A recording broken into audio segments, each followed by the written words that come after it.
ladies and gentlemen. I am Cadet Captain Maddie O'Shea, and to my left is Cadet Major Emily Cunningham.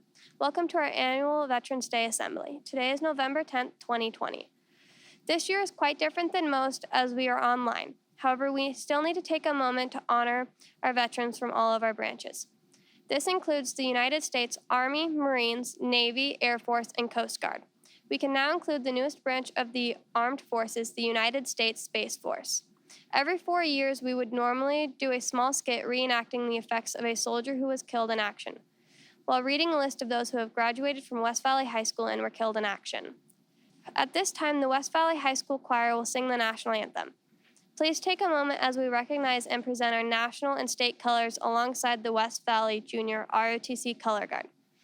The Color Guard at this time is commanded by Cadet Captain O'Shea with the national flag, Cadet Captain Moreno with the state flag, Cadet Command Sergeant Major Pomeranke with the regimental flag, Cadet Captain Wood guarding the national flag, and Cadet Sergeant First Class Fitzgerald guarding the regimental flag.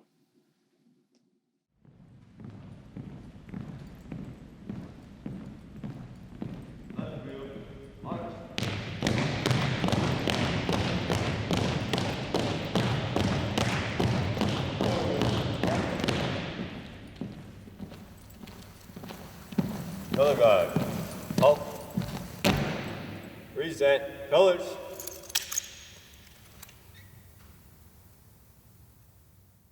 Oh, say can you see by the dawn's early light what so proudly we hailed at the twilight's last gleaming, whose stripes and bright stars through the perilous fight o'er the ramparts we watched were so gallantly streaming,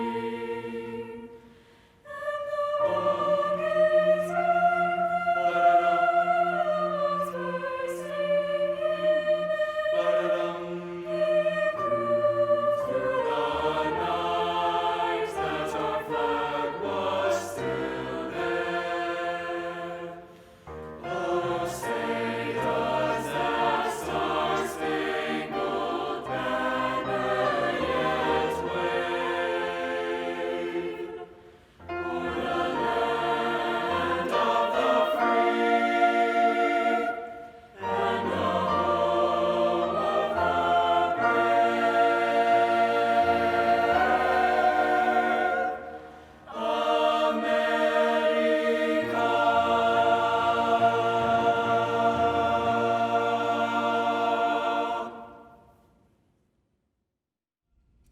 Carry colors. Right wheel, march.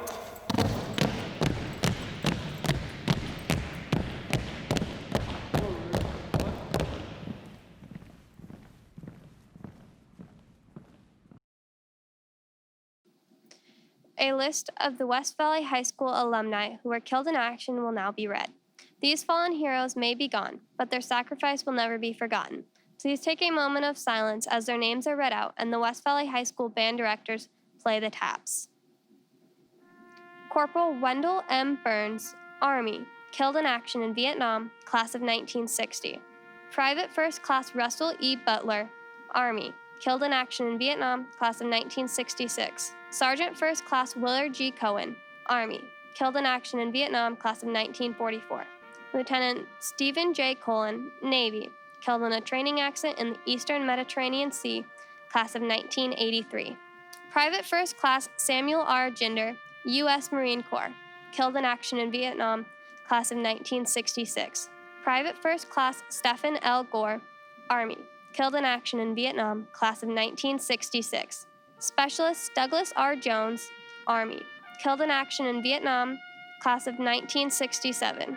Corporal Stephen B. Owen, Army, killed in action in Vietnam, class of 1962. Private First Class Donald L. Patterson, Army, killed in action in Vietnam, class of 1965. Warrant Officer Tom Purcell, Army, killed in action in Vietnam, class of 1966. Private First Class Jerry W. Snyder, Army, killed in action in Vietnam, class of 1965. Specialist Rodney R. Weed, Army, killed in action in Vietnam, class of 1964.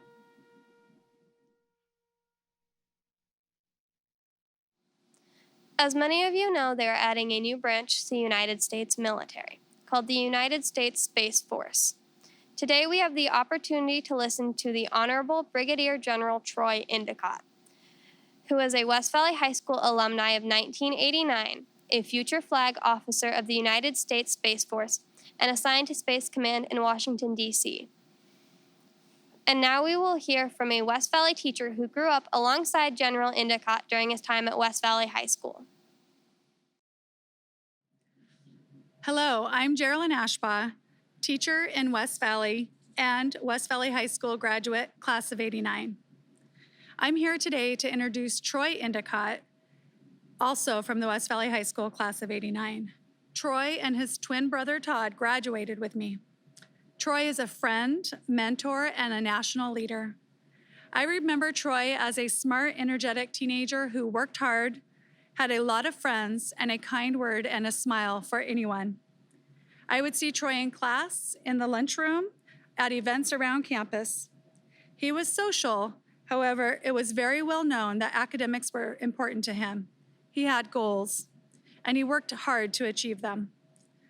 Troy was part of our student government. He served as senior class treasurer of our ASB, and he was also voted easiest to embarrass. Troy went on to become a great leader in the Air Force and our nation. He is also a mentor to other young men and women who hope to follow a similar path. A graduate of Embry-Riddle Aeronautical University, now the Brigadier General at the White House.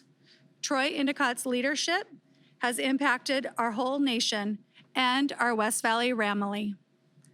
Don't hesitate to Google his name and read up on his 26 years of experience leading our nation's Air Force, and now his impressive work with space policy and the Space Force. Troy started right here in West Valley. He set his mind to lead, and he has certainly done that.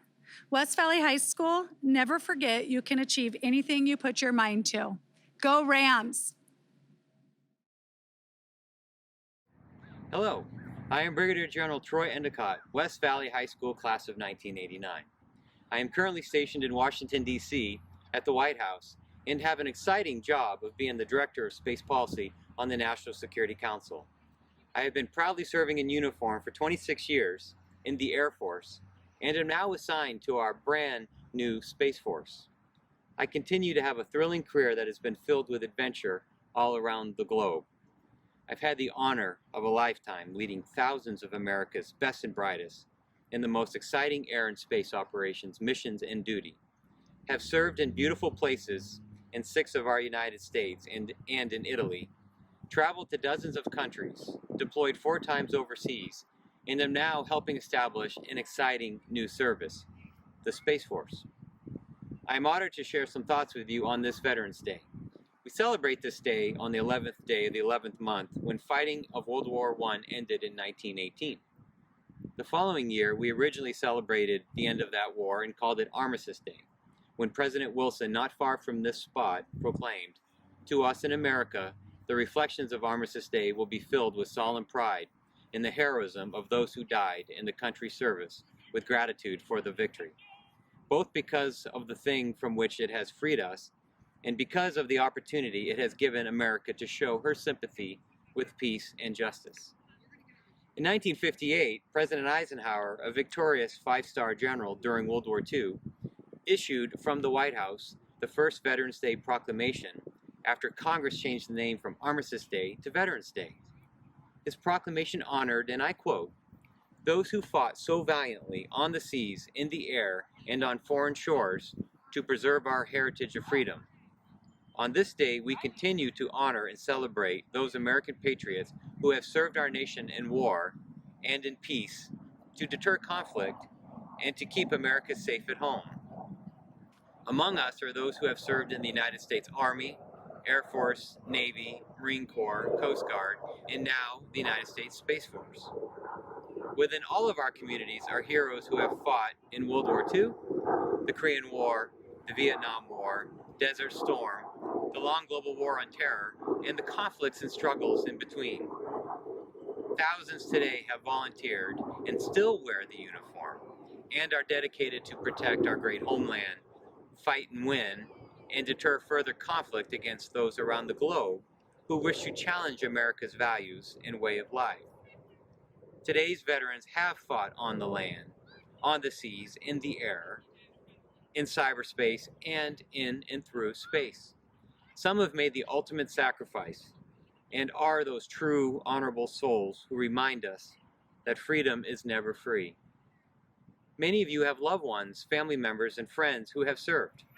Take this day to not only thank them for their service, but for their sacrifice, boldness, courage, and willingness to be part of a very small percentage of Americans who nobly protect and defend the rest. Some of you are family members of veterans. Thank you for being part of the fabric of our nation's armor.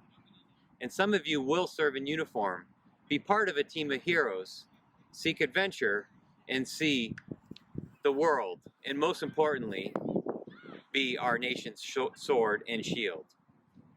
To you, I cannot express enough of my sincere gratitude as you embark on a most honorable journey of protecting our freedom and the freedom of future generations. I will be part of a cadre of generals and admirals who will work tirelessly to ensure that you have the tools, skills, opportunities, and environment to succeed as you join the most powerful and respective fighting force the world has ever seen. To all of you, thank you for making this day a day of gratitude and showing appreciation to one another. As President John F. Kennedy so aptly once said, as we express our gratitude, we must never forget that the highest appreciation is not to just utter words, but to live by them. Thank you, West Valley High School, and go Rams. Today we have honored our heroes, come together as a community and country to show our respect, strength, and unity to our veterans. Thank you for your time and attention in joining us as we recognize our veterans. Please remember to thank the veterans in your life for their service. Have a great day, Rams, and thank you for making this ceremony happen.